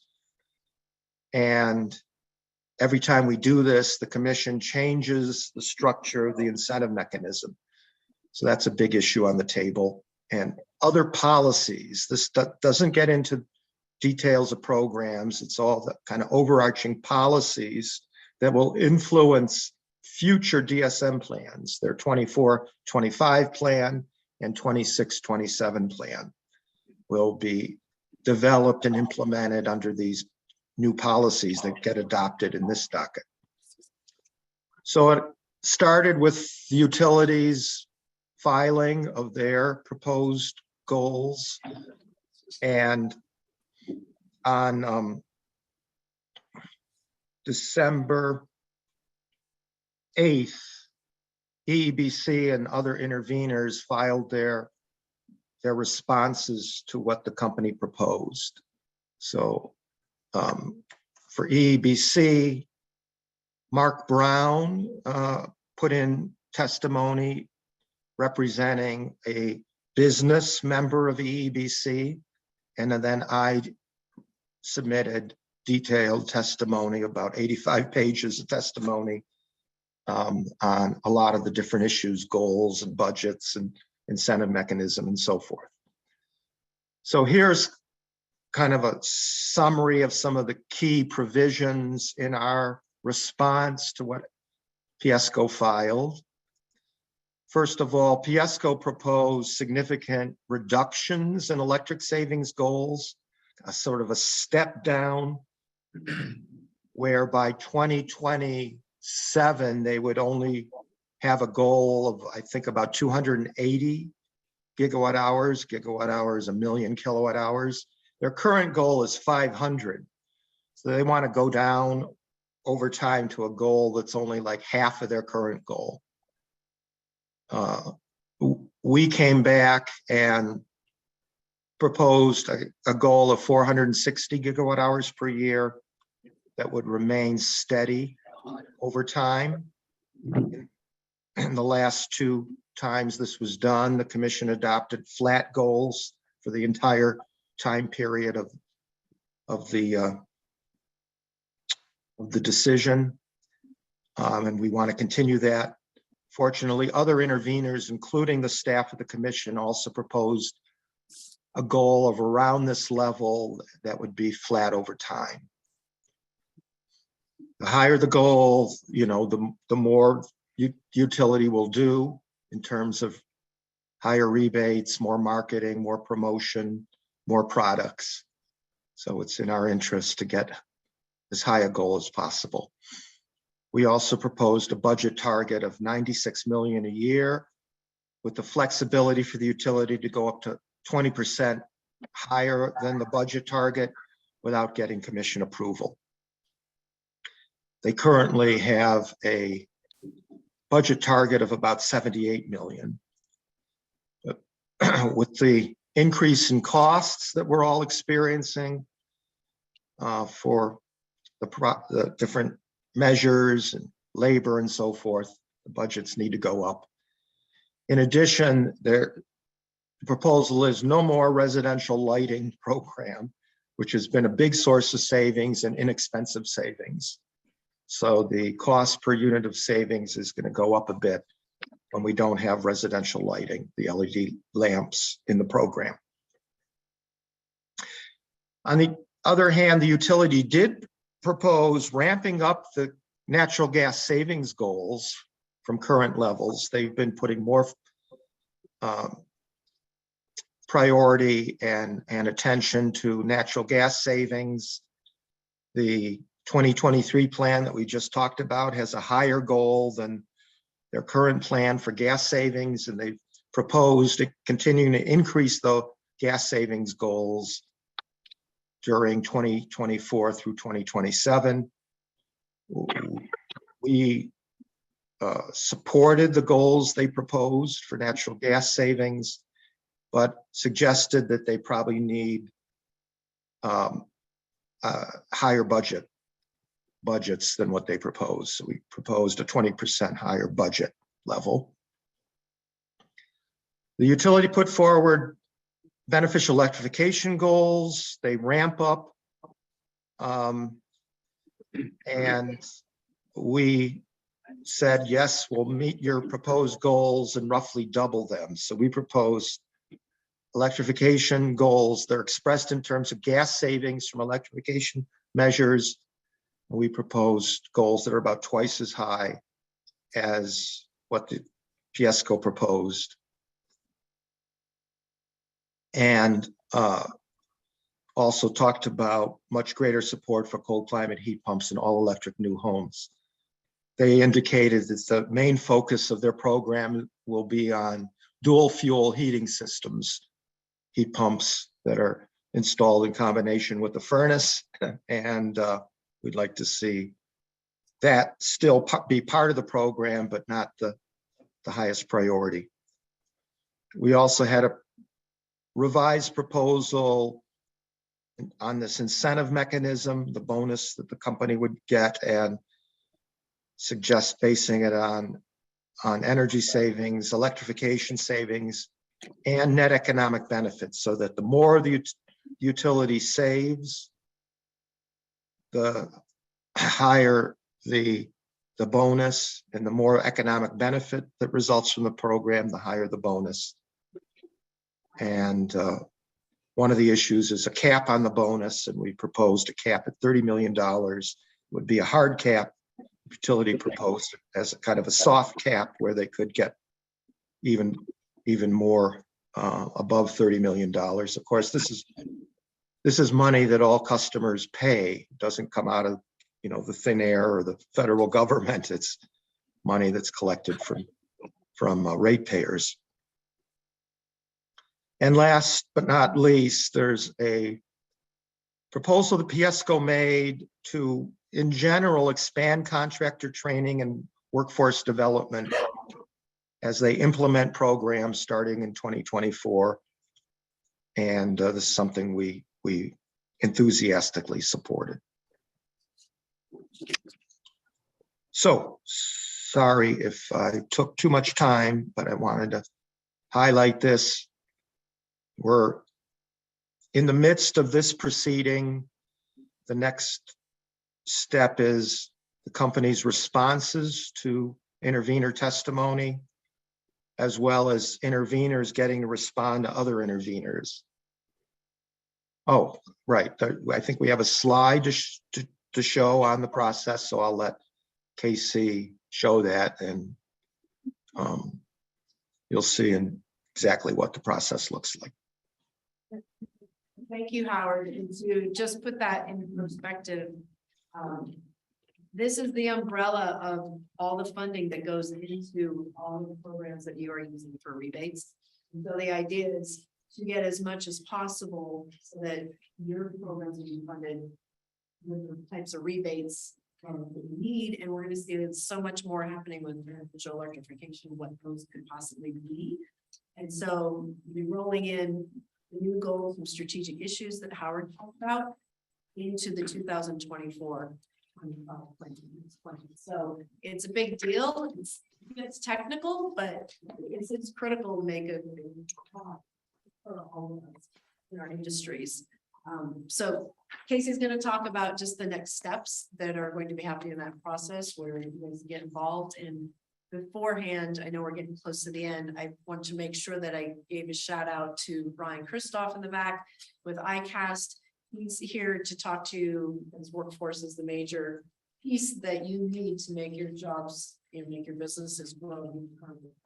And so EEBC has training programs through the city of Denver for you, as well as job placement. So if you'd like to get signed up for, it's basically scholarships for your employees to get training, as well as getting new Ryan before you go, get your name down so we can get an appointment set up and get your company started.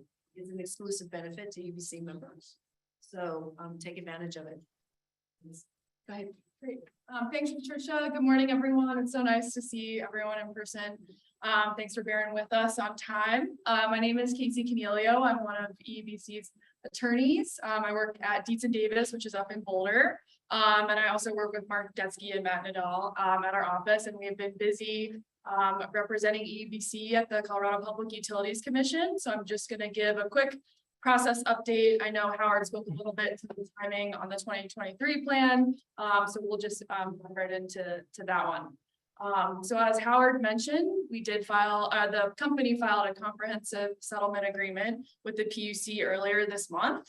And EEBC joined that agreement. So the main work for EEBC happened a couple months ago, back in October, when EEBC put together a settlement proposal to the company and circulated it to all the other interveners, including the Colorado Energy Office, so I know who's here today, and EOC, Energy Outreach Colorado, who I know is also an EEBC member. And so we engaged in settlement discussions with the company and all the parties, and were able to hammer out this great settlement agreement that incorporated a lot of the settlement proposals that we put forth to the company. So we think it was really successful. So that was filed earlier this month, and then settlement testimony is coming next week. And EEBC, in order to save costs, we're going to let the company kind of take the reins and file settlement testimony in support of the agreement that EEBC was a signatory to. That's also the chance for Icon to file their own testimony, but as Howard said, they're not contesting anything in the settlement, so I'm pretty confident that the commission will approve the settlement agreement when it takes it up. There's also, I want to point out, a public comment hearing for both of these plans, both the strategic issues and the 2023 plan. In January, there's going to be an in-person option as well as a Zoom public comment hearing opportunity, and where the commission can hear from members of the public. either in support of the plan, in support of the settlement. So that's another kind of due process consideration that the commission allows for these types of proceedings for the public to get involved. And then, as Howard mentioned, there's currently a 3-day hearing set en banc, which means it's actually before the 3 commissioners and not administrative law judge. So the commission is actually hearing both of these public service cases en banc. So it just shows that they're really interested in these cases and want to hear them in the first instance. And so because of the Iconergy winning the settlement and wanting to litigate those issues that Howard mentioned, that will take place in February. And I think that's also likely when the commission will take up the settlement agreement. So we'll start to hear from the commission and their thoughts on that agreement later this winter. And then what happens after these evidentiary hearings where, where the commission takes like live testimony from witnesses, the commissioners ask questions to witnesses, and then in this case, will examine public services witnesses and vice versa about their issues. But after that, there'll be commissioner deliberations meeting. So that's when we'll hear from the commissioners about their thoughts on the settlement agreement and the other litigated issues in this case. And then there is a statutory deadline of May 1st for the commission to issue their order in this case. So we, and as Howard said, the 2021-2022 current DSM plan is going to remain until the new 2023 plan is implemented, which I think will happen either late spring or early summer. As Howard said, the company needs a little bit of time to digest the commission's order. Whether, that's improving the settlement agreement and getting everything in place for them to, and then they'll actually file their revised plan with the commission. And I'm sure we'll circulate that to all the members this spring once that's all. And then pivoting to the strategic issues case. So this one was also initiated by the company in July. They were actually filed at the same time. And this one's on a slightly later track in the sense that answer testimony was filed earlier this month. EEBC didn't file answer testimony in the 2023 plan because it was already on the settlement track. So that was great. But in this case, Howard and another EEBC witness filed testimony last week. And then that gives the opportunity for other parties, including EEBC, to file cross answer for the testimony that was filed last week. So we're still reviewing all the testimony that was filed by all the other parties and making a decision on whether EEBC should file cross answer to contest any of those issues where maybe the parties aren't aligned on the goals or the savings. And that's also the date, the 19th of January, where the company will file their rebuttal case and maybe incorporate changes that other parties made like EEBC and kind of update their original plan filing. There's also a settlement deadline in this case. We do think settlement talks will happen in this case. Normally, unlike the plan filings, these are more on a litigation track. So we do think this could be a fully litigated hearing, which is happening except for 5 days. The first full week of February, also en banc before the 3 commissioners. And then after that evidentiary hearing, parties are given the chance to file what are called statements of position or SOPs, and that will give EEBC another chance to kind of sum up their legal arguments and incorporating the testimony from the hearing and the testimony filed by Howard and other EEBC witnesses and put that before the commission, which the commission will take up when they have their deliberations. There's no set date on that. But it should happen sometime this spring, probably in early April or so. And then we expect a commission written decision in maybe spring or summer of 2023. And as Howard said, the 2023 plan, which I think by the time this written decision comes out on strategic issues, will already be implemented, and that will stay in place until the next set of plan filings in 2023 and 2024. So that's the quick regulatory update. I'm happy to answer any questions, but feel free also to reach out to me and my colleagues at DCPS. Thanks. Thanks. Appreciate it. So when you look at that and realize that rebates just don't happen. It takes a lot of work to get rebates go through, and that's what we just talked about in this last piece. So just to remind everyone, that's why you're in the EEBC. This is what is one of the most important, benefits of is to bring your input together and have our team, our legal team, go to bat for you to get as much as possible in your program. So even though you're not doing the work, we're working for you. But you can see it's a heavy lift and it's not cheap. But it's critical for our businesses. So thank you for the work that you guys do to give input. So definitely participate in the policy action committee and your action groups, because that's where it happens and rolls up into this legal process here every 2 years for your program and every 5 years for the strategic issues that Howard talked about. Thank you for staying. Thank you for joining us today. We covered a lot and it's going to be a wild ride this next year. So giddy up. Howard, is there anything else you'd like to say before we go? Might not be on. No, I don't think so. Awesome. All right. I don't think thank so. you, everyone. Appreciate it. And definitely talk to Ryan, drop him a card, give him your name and number, and we'll get you started.